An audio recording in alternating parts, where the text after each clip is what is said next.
Firstly, I would like to congratulate Joe Biden on winning the South Carolina, considering it was one of the most conservative states in the country. I think that we're all surprised that this candidate, Mr. Joe Biden, won over half the vote. With that being said, I introduce to you future President of the United States of America, Joseph R. Biden. Woo! Yeah, yeah, yeah. Thank you so much. So it's good that I pulled out one out of the bag after I've lost like a wet dog for 32 years. So give me excuse me to address Senator Donald Glover tonight, who's backstage playing backseat bingo with Putin. As his hands go, you know where. So clearly, I owe a whole lot to Mr. Jack Candle for my victory here. But you can, I think tonight proves that you can want all the chocolate in the world, but you won't get a nickel, Jack, if you ain't got coin. So. With that being said, I thank you again, South Carolina. We're going to go on. We're going to win the rest of the European Union. God bless you and God bless the troops. So that was Congressman Jim Clyburn and Vice President Joe Biden. Real audio that we secured independently. That was his victory speech, actually. So there's a lot to analyze there. There's a lot to really dig into, but for now we're gonna move on. We're gonna move on a little bit. Get to the post game coverage. See, we're doing today a little bit differently because I couldn't secure any of my political analysts today. One of them was out doing very important band stuff, and another one was doing unspecified errands. So it is just me today. You're about to get me raw, uncensored, just pure Davis content. So we're going to take a moment to talk about South Carolina, the Palmetto State, a place that I call home, because this Saturday, well, I guess by the time you're listening, last Saturday, there was a primary election. Between the Democrats to determine who will become the one to take on Donald Trump in November. And if I didn't ask you relentlessly to vote for Mr. Sanders last week, I guess I didn't do a very good job, because I still have about 100 pamphlets instructing people to go out and vote on Election Day. So for the last 2 months, really, I've been running throughout the entire state, through Greer, Spartanburg, Greenville, to sway the electorate towards Mr. Bernard Sanders. But yesterday, it was pretty clear almost immediately that Joe Biden had absolutely destroyed everybody else in the state. But I think that my work was still very important. Certainly, it was a lot of work. In fact, Mr. Bernie Sanders personally wrote a letter to tell everyone at the polls that I was there to collect the data. Well, it wasn't really me. It was like my community organizer. He forged a signature. That might break some laws, so we'll keep that on the DL. But I did a lot on Election Day. I wasn't just going to the polls and voting, because I voted on Wednesday. I got my vote in early, did my absentee voting, and on Election Day, I worked for 9 hours to secure Bernie Sanders some votes at the very last minute. I was out working in Spartanburg, knocking on as many doors as I can. And I think by the time I was finished knocking doors, I had knocked on about 100 all across these neighborhoods. Apartments, houses, everything in between. And afterwards, after I knocked all the doors, they said, Davis, you did a lot of great work knocking all those doors. I think that we could really use you to drive for the next 3 hours. So that's what I did, and it was especially terrible later in the evening when they said, Davis, we need you to get vote counts all across Spartanburg. So my community organizer, he hands me this list, and it's like 5 different precincts, and they're like in a random order. They're just like just like all around the county, no organization whatsoever. He's sending me to like the 5 corners of Spartanburg, and I'm trying as hard as I can to get him these numbers in like less than 2 hours. So I'm breaking laws. I'm going like 80 miles per hour and 45 mile per hour speed limits. Very important work. And it was exacerbated by the fact that my phone at this point was on very low battery. So I was trying to beat the clock. I had a definite expiration on my phone, because if my phone died before I could get home, I would have been lost in Spartanburg, and I would have had no idea how to get home unless I got on I-85. So that was very stressful. And I was doing it all really on 2 burritos. I went to McDonald's earlier in the day around 10 o'clock. I knocked on 30 doors like the hour before, and I was just stuffing sausage burritos at my face with the picante sauce, because it's not spicy, it's picante or whatever. And I essentially made McDonald's my headquarters that entire day. Every time I would finish a list, because the way it works when you talk about the doors is they'll give you lists, and they say, okay, you need to knock on this many doors. If they're not home, mark them as not home. And if they're home, tell them to vote for Mr. Sanders. So they give me the list, I knock on those doors, and every time I finished the list, I would go back to McDonald's. And unironically, when I went to McDonald's one time, they have this shamrock shake, like Irish St. Patrick's Day themed. And unironically, I took my first few sips, and I was like, woo, that is some spicy stuff. And it's like just milk and chocolate, and I was just like overwhelmed by that. Goes to show how I'm a little bit white. But the people that weren't white, the South Carolina's Democratic electorate, over 60% African American, very old, and Biden had marked this out. He had staked out this land as his last stand, right? Because at this point, he had lost Iowa, he had lost New Hampshire, he had pulled second place in Nevada, but still lost by 20 points. He had said over and over again that he was going to win South Carolina. And to his credit, he did. And he won by 30 points. And only one other candidate was viable, and that was Senator Bernard Sanders. So what does it mean? We're going to get into that later in the show. But I sort of want to do a little vigil for one of our good friends here in South Carolina, because we all knew him very well from his advertisements, from his connections to the community. I'm talking about Tom Steyer, who, as of last night, dropped out of the race to become the Democratic nominee. And I guess that sort of a disappointment now, because, he was going to expose Donald Trump for what he really was, a fraud and a failure. And now he can't do that exactly. But I think that we could say, yeah, that's actually an encouraging sign, because what did Tom have? He really didn't have much of anything, but he had money, right? And I think that goes to show it's a good harbinger for what's to come from Mr. Mike Bloomberg's campaign, because he can buy all this press coverage he wants, but he probably won't crack 15%, which is the threshold for delegates in statewide races.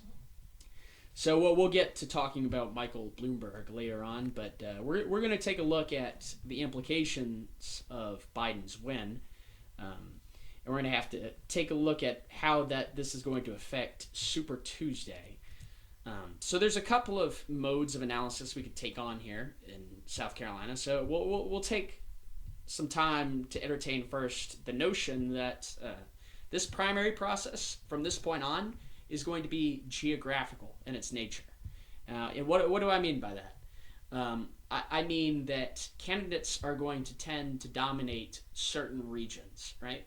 So it's clear by the demographics of the primary, the way that the first four contests have shooken down, that Bernie Sanders is likely to have a good lead in the West. He is going to do well among the Yankees, but Mr. Biden is going to do very well among the southern states, talking about Alabama, Mississippi, Florida, states like that. And Mr. Sanders is going to dominate in states with a heavy Latino population, states on the West Coast, states up there in the North. Now, if we were to make that distinction, if we were to take this mode of analysis, this is very favorable for Mr. Sanders, because as much as Joe Biden wins in the South, there's a lot of delegates at stake down there. But the rest of the country, I mean, it's hard to make an argument for him winning states like California, states like Pennsylvania. It's hard to see him winning when all the polls up to this point have shown him being weaker in these states. And maybe things will change after this contest. It was a sweeping victory, but we didn't see as much of an uptick in Sanders' support after he won by 20 points in Nevada. So I think at this point, these early contests, I think they're coming too late to justify a swing and how people are going to vote. So that's the geographical shakedown.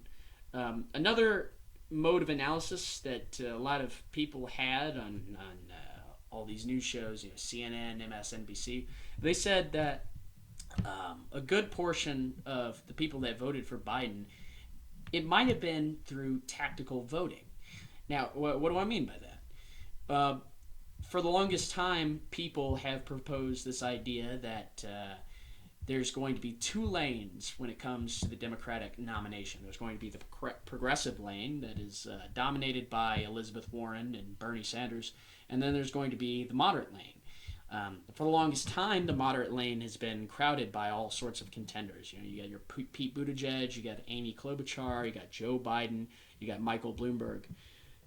And I think what a lot of the analysts are saying is they're looking at this, they're saying, okay, the moderates, they want an anti-Sanders. They want somebody that can stand up to Bernie and win the nomination. If we put all our votes together, Bernie isn't going to win, especially if Elizabeth Warren stays in the race. And I think there's a degree of truth in saying that, even though Mr. Sanders is number 2 pick for a lot of these candidates. I think there is a degree of truth in saying that if Liz Warren stays in the race and all the other moderates dropped out, then I think Joseph R. Biden would come out on top. All right? So what happened in South Carolina is that when they saw, oh, okay, my guy, Pete Buttigieg, my guy or my girl, Liz Warren, she's not going to win, he's not going to win. So I think I might as well vote for Joseph Biden. Because if I do that, then Sanders is going to take a big L. It's going to be bad for him.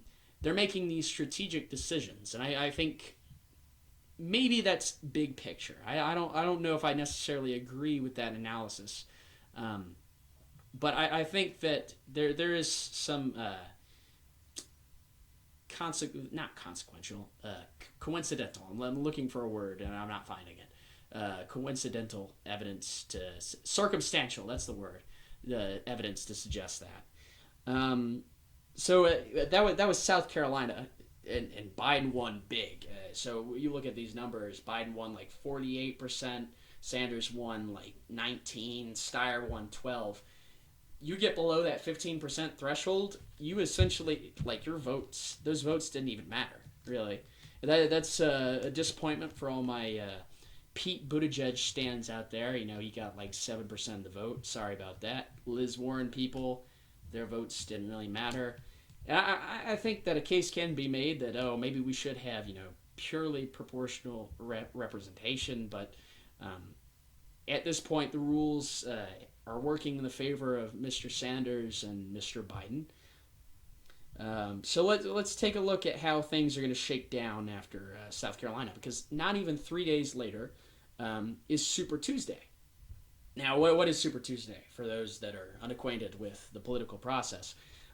Super Tuesday, the highest stakes of any single day during the nomination process.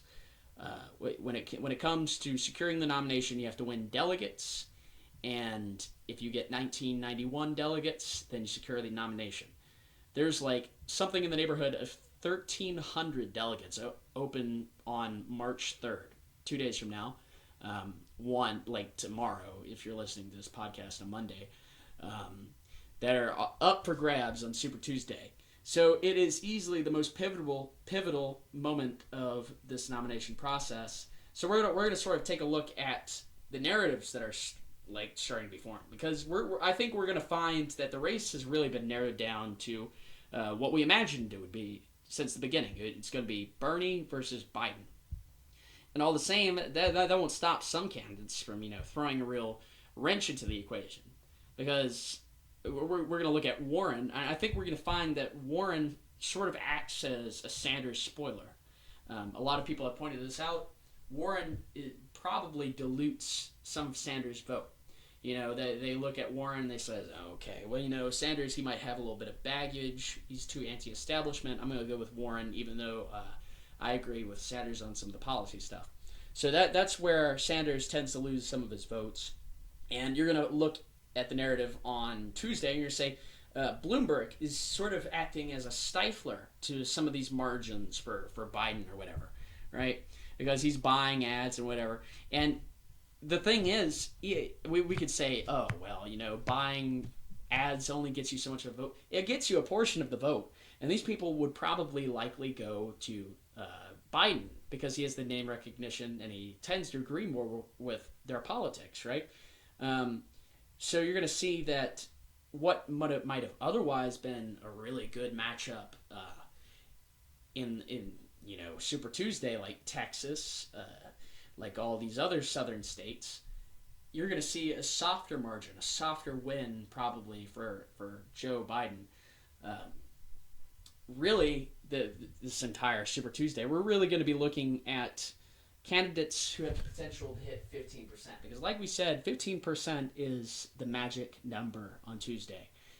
Entire candidacies will be determined by the ability to qualify for these delegates in big states like Texas, like California, and North Carolina.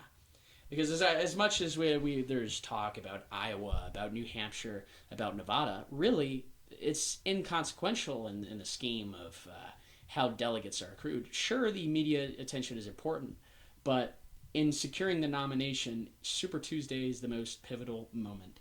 And we're going to sort of take a look at the narratives that are sort of forming around each of the states. I think the first thing that's really important to note is Joe Biden, up until this point, has invested literally everything in South Carolina. Yeah, after New Hampshire, I think Joe Biden's campaign, they took a look at their internal polling numbers, because each campaign they do their own polling numbers. They take a look at things and they say, okay, is our candidate viable? And then they make decisions based on that, ad spending, things like that. They took a look at their numbers in New Hampshire. They took a look at their numbers in Nevada, and they were already on their way to South Carolina. So Joe has been doing his rallies. He's been doing all those sorts of things. He's been fostering or ginning up establishment appeal among the South Carolina Democratic establishment, as we saw with Jim Clyburn's endorsement towards the beginning of the video. And through that, he secured a very good margin in South Carolina.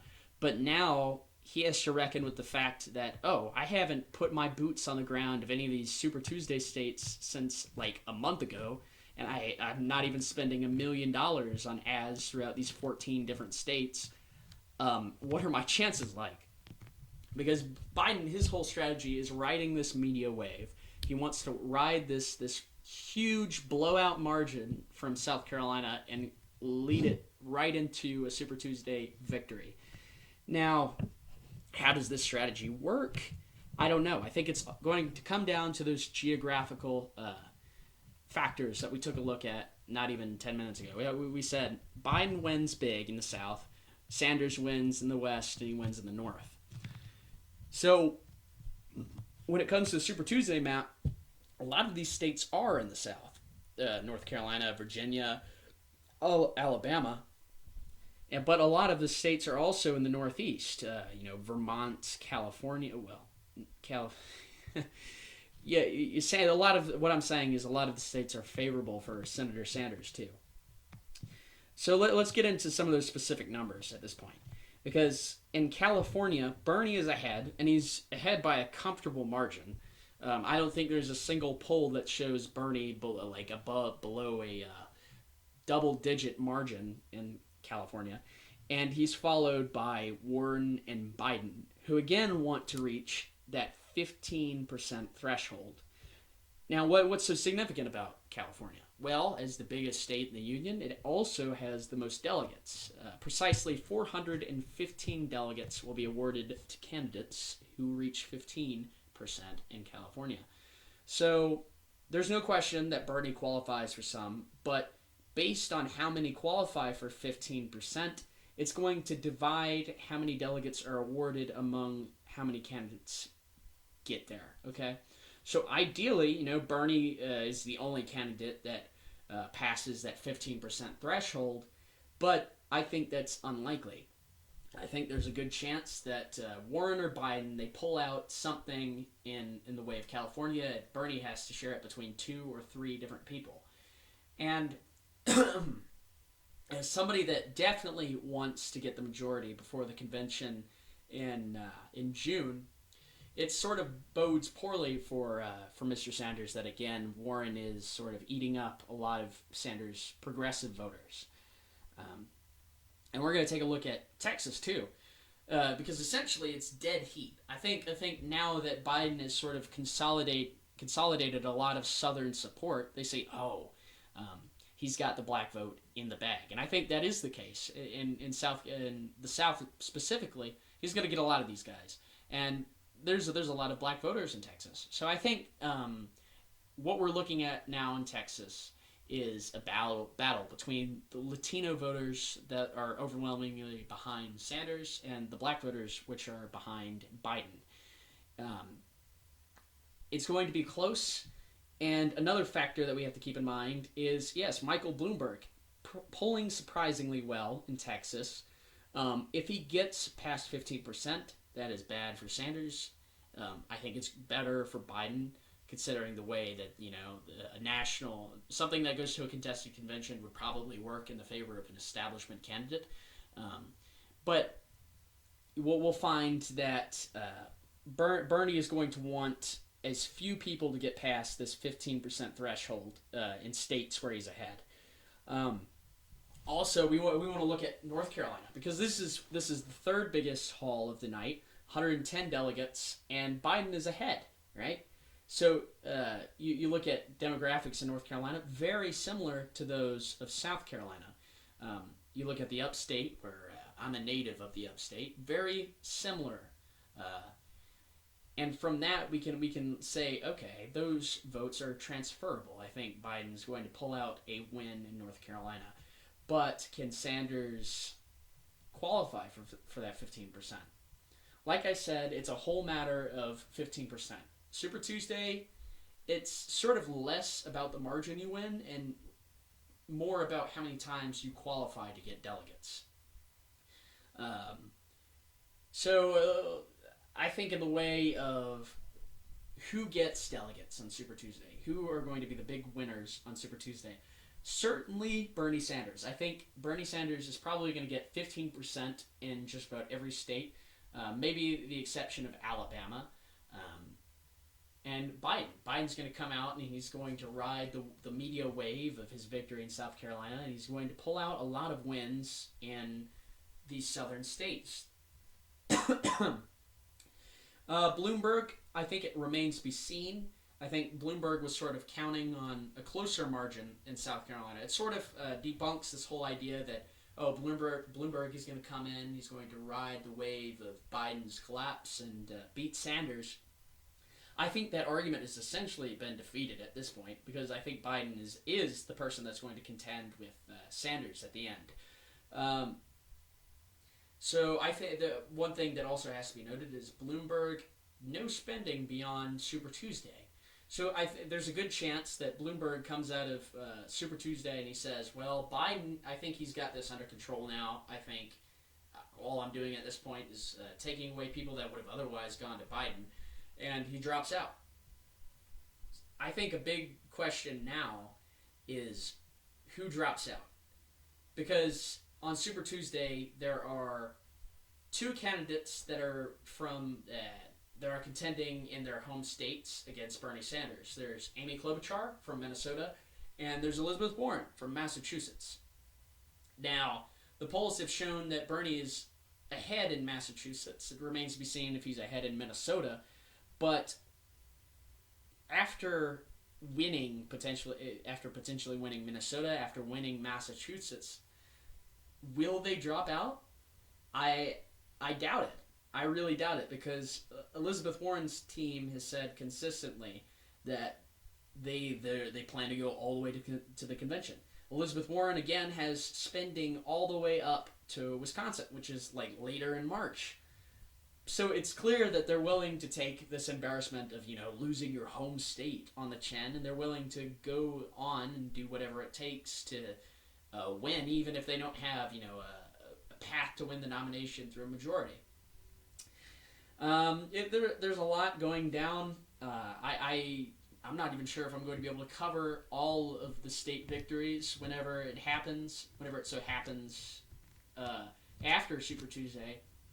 But I'm going to be watching diligently, and if you know me in person, I probably will be talking about it all of Wednesday, all of Thursday, all of Friday. So you have that to look forward to if you actually know me in person. And besides that,